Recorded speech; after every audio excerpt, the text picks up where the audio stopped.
Hello friends, Gujarati રસોડુમાં તમારું સ્વાગત છે અને હું છું પલક. જયા પાર્વતી વ્રતની શરૂઆત થઈ ગઈ છે અને જ્યારે વ્રતની શરૂઆત થાય ને ત્યારથી જ આમ છોકરીઓને એવું હોય, એક તો બહુ જ લિમિટેડ વસ્તુઓ ખવાતી હોય અને એમાં પણ કંઈક નવું નવું ખાવાની ઈચ્છા થાય. તો બસ આજે એકદમ સરસ જાંબુ પાક બનવાનો છે જે છોકરીઓ જયા પાર્વતી વ્રતમાં ખાઈ શકે. જે આપણને શીખવવાના છે પાયલ શાહ. આવો એમને બોલાવી લઈએ. કેમ છો પાયલબેન? બસ મજા. ગુજરાતી રસોડુમાં તમારું સ્વાગત છે.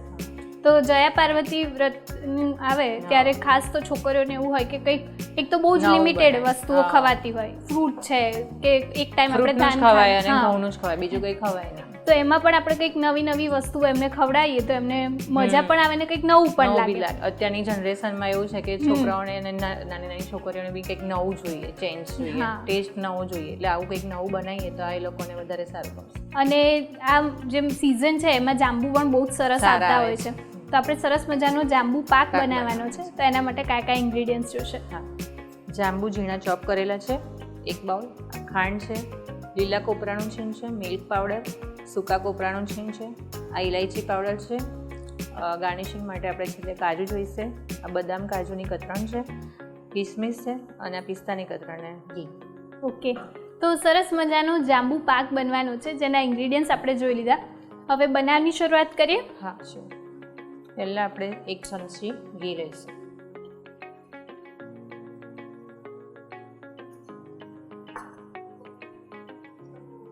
એને આપણે બધે ફેલાવી દઈશું. સહેજ ગરમ થાય એટલે આપણે સૌથી પહેલાં લીલા નાળિયેરનું છીણ એડ કરીશું. કેટલું લીધું છે આપણે? 1 વાટકી જેટલું, 1 નાની વાટકી જેટલું. એને આપણે થોડું સતળાવા દઈએ અને થોડું સોફ્ટ થવા દેવાનું.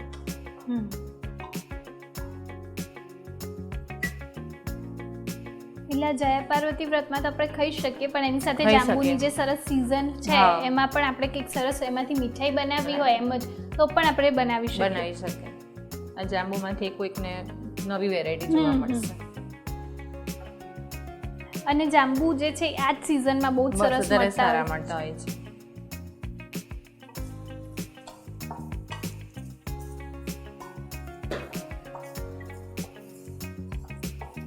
એમાં જોડે થોડુંક હવે આ શેકાવા લાગે છે, એમાં ખાંડ નાખી દઈશું.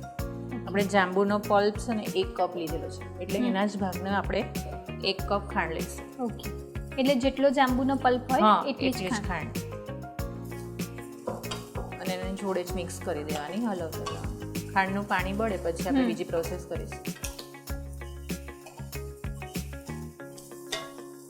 આમાં આપણે લીલા નારિયેળનું છીણ અને સૂકા કોપરાનું બંનેનું લીધું છે. તો બંનેનો ટેસ્ટ બંનેમાંથી એક લઈ શકાય કે? લઈ શકાય, પણ આ લીલા નાળિયેરનો ટેસ્ટ છે ને જાંબુ જોડે વધારે સારો લાગે છે. સૂકા નાળિયેરમાં થોડુંક ડ્રાયનેસ જેવું વધારે લાગશે, એટલે એમાં લીલા નાળિયેરનું વધારે સારું લાગશે. અને આમાં છે ને લીલા કોપરાનું છીણ ને સૂકા કોપરાનું બે જે લીધું છે એનાથી જ વધારે સારો ટેસ્ટ આવશે. દૂધ નહીં નાખવાનું. દૂધ નાખીએ ને તો થોડું જાંબુના લીધે ફાટી જાય અને એનો ટેસ્ટ બી નહીં સારો થાય.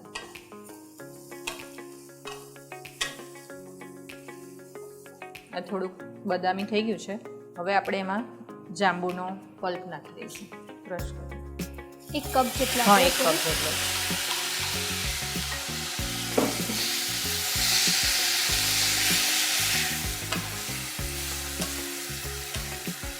અને પ્રોપર કૂક થવા દેવાનું.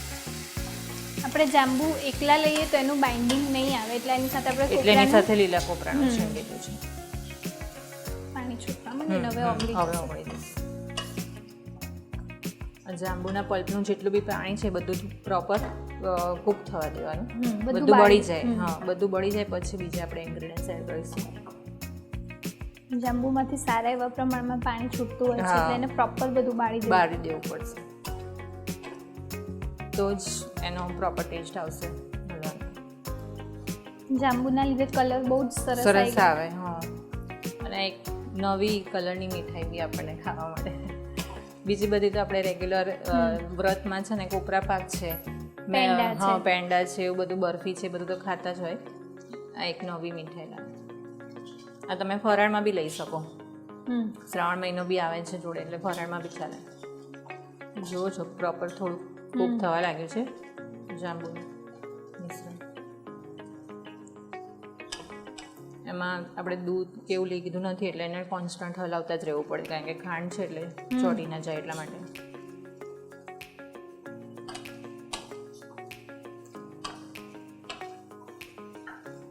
સ્મેલ આવી ગઈ છે ચડવાની.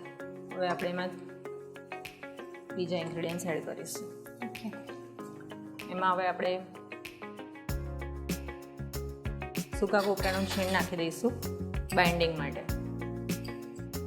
એમાં મેં 1 કપ જેટલું સૂકા કોપરાનું છીણ એડ કર્યું છે. એ આપણે આવી રીતે જાંબુનો પલ્પ ચડી જાય ને પછી જ એડ કરવાનું. પહેલાં લીલા કોપરાનું જ છીણ પહેલાં સાતળવાનું. એ થોડું સતળાય પછી જ આપણે સૂકા કોપરાનું છીણ એડ કરવાનું. પહેલાં એડ કરીશું તો બળી જશે, એનો ટેસ્ટ નહીં સારો લાગે. એટલે મિક્સ થઈ ગયું છે. હવે આપણે એમાં મિલ્ક પાવડર એડ કરીશું. એ પણ મેં 1 કપ લીધેલો છે મિલ્ક પાવડર.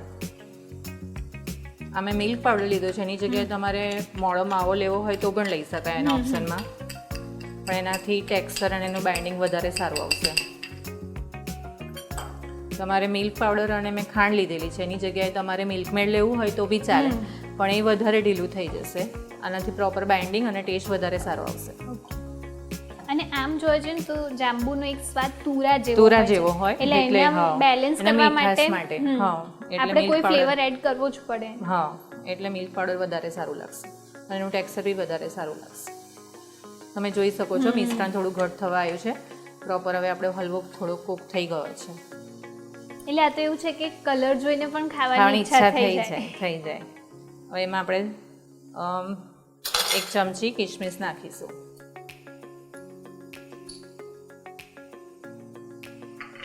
અને એમાં ડ્રાયફ્રૂટ્સની કતરણ, એમાં બદામ કાજુની કતરણ છે એ નાખીશું આપણે. અને આ છે પિસ્તાની કતરણ. તમને જે ગમે તમે ડ્રાયફ્રૂટ્સની કતરણ લઈ શકો. આપણે અત્યારે જે મોળા પિસ્તા આવે છે એ લીધા છે. આ બધું જ તમે વ્રતમાં તમે ખાઈ શકો છો. એ જ ઇન્ગ્રેડિયન્ટ્સ છે એટલે એમાં બીજું કંઈ જ નથી એક્સ્ટ્રા. એમ પણ જ્યારે વ્રત ચાલુ થાય એટલે આપણે ખાવું લાવતા હોઈએ છે, પણ એમને અત્યારની છોકરીઓને એવું હોય છે કે ખાલી ખાવું એમને આપણે આપીએ બધા સૂકા મેવા તો ના ખાય, પણ આવી રીતે આપણે એની અંદર કંઈક એડ કરીને આપીએ તો વધારે સારું લાગે. હવે આપણે આ જાંબુ પાક આપણો રેડી થઈ ગયો છે. એમાં ઉપરથી થોડોક ઇલાયચી પાવડર આપણે એડ કરીશું એના ટેસ્ટ માટે. અડધી ચમચી જેટલો. મિક્સ થઈ ગયો છે. આ ઇન્સ્ટન્ટ છે અને જલ્દી બની પણ જાય છે. કંઈક ખાવાની ઈચ્છા થાય વ્રતમાં અને આવું ઇન્સ્ટન્ટ બનાવવું હોય તો થઈ જાય, 10 મિનિટમાં થઈ જાય છે ફટાફટ. અત્યારે આપણે એને પાકના ફોર્મમાં સર્વ કરીએ છીએ એટલે એને ઠારીએ છીએ, પણ તમે એમને હલવાની જેમ પણ ખાઈ શકાય. તમારે આમાંથી લાડુ વાળવા હોય તો થોડોક કોપરાનું છીણ અને મિલ્ક પાવડર વધારે એડ કરવાનું, તો એના લાડુ બી વળી શકે. અને પછી તમારે કોપરાનું છીણમાં રગદોળ દેવાના, તો જો કોઈને એ રીતે ખાવું હોય તો પણ એ રીતે ખાઈ શકે. હવે આમાંથી ઉપર થોડુંક શાઇનિંગ માટે આપણે ઘી એડ કરીશું, અડધી ચમચી જેટલું. બસ આ થઈ ગયું છે. હવે આપણે એને એક પ્લેટમાં લઈ લઈએ.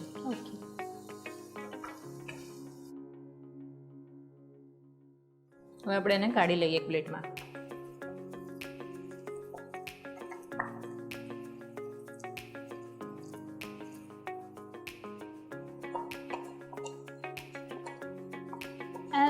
જયા પાર્વતી વ્રતમાં તો ખાઈ શકાય એમ તમે કીધું, શ્રાવણ મહિનામાં પણ ખાઈ શકાય. તેની સાથે રક્ષાબંધન આવે અને તમારા ઘરે એમાં બી એક નવી વેરાયટી લાગે, તો તમારે તમે આવી રીતે મીઠાઈ બનાવીને લઈ જાઓ તમારા ભાઈ માટે તો પણ એ લોકોને એક નવી આઈટમ લાગશે. ને આ જોઈને હવે બધા જ ડિમાન્ડ કરશે.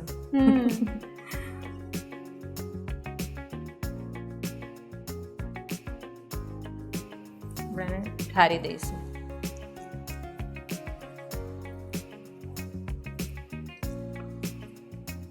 મોટા ભાગે જ્યારે આપણે કલરવાળી મીઠાઈ બનાવવી હોય તો આપણે કલર જે ફૂડ કલર હોય છે એ એડ કરીએ છીએ, પણ આમાં નેચરલ કલરથી આપણે આમાં કંઈ જ કરવાની જરૂર નથી.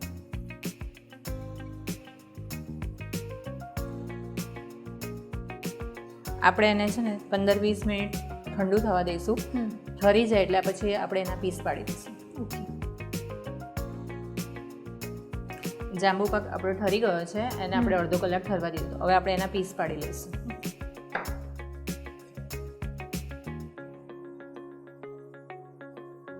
આને બી તમે અઠવાડિયા સુધી તો તમે સ્ટોર કરી આરામથી બહાર સ્ટોર થઈ જાય છે અને ફ્રીજમાં બી 15-20 દિવસ તો આરામથી રહે છે.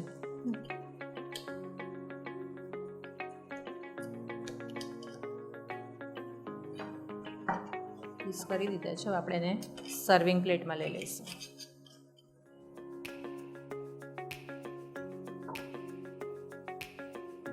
પ્રોપર ઠરી ગયો હશે એટલે સરસ એના પીસ પડી એટલે એના પીસ પડી જાય છે.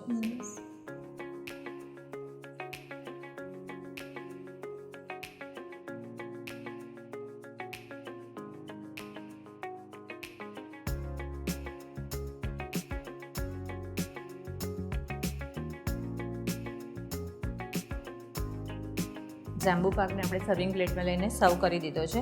એના પ્રોપર પીસ થઈ ગયા છે. આપણે હવે એને કાજુથી ગાર્નિશ કરીશું.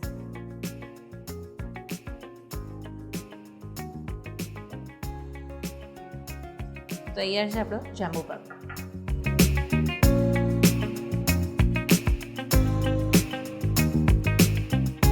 તો જયા પાર્વતી વ્રતમાં ખાઈ શકાય એવો સરસ મજાનો જાંબુ પાક બનીને તૈયાર છે. જો આ તમે બનાવશો ને તો તમારી છોકરીઓ બિલકુલ એને જોઈને જ ખાવાની ઈચ્છા કરી દેશે. તેવો સરસ મજાનો જાંબુ પાક તમે પણ તમારા ઘરે બનાવો અને અમને આ વિડીયોના કમેન્ટ સેક્શનમાં જણાવો કે તમને આ રેસીપી કેવી લાગી. આ વિડીયોને લાઇક કરો, શેર કરો અને જો હજુ સુધી તમે અમારી ગુજરાતી રસોડુની યુટ્યુબ ચેનલને સબસ્ક્રાઇબ ના કરી હોય તો અત્યારે સબસ્ક્રાઇબ કરો. પાયલબેન, તમે અમારા ગુજરાતી રસોડુના રસોડે આવીને સરસ મજાનો જાંબુ પાક અમારા દર્શકોને શીખવ્યો એ બદલ તમારો ખૂબ ખૂબ આભાર. આ મને આશા છે કે મારો જે પાક બનાવ્યો છે એ પણ બધા દર્શક મિત્રોને અને દરેક છોકરીઓને પણ આ એક નવી આઈટમ મળશે ગૌરી વ્રત માટે. અને આમાં કોઈ ફૂડ કલર આપણે એડ નથી કર્યો એટલે આ એક નવા કલરનો આપણને બરફી કે પાક જે આપણે જે બનાવીએ છીએ એ એમને નવું ટ્રાય કરવા મળશે, ચાખવા મળશે. જો તમે તમારી રેસીપી અમારા ગુજરાતી રસોડુના રસોડે બનાવવા ઈચ્છો છો તો અત્યારે જ તમારી રેસીપી અને તેના ફોટા અમને અમારા WhatsApp નંબર 8238234001 પર મોકલી આપો અથવા તમે તમારી રેસીપી અમને ઈમેલ પણ કરી શકો છો. અમારું ઈમેલ આઈડી છે recipe@gujaratiRasodu.com.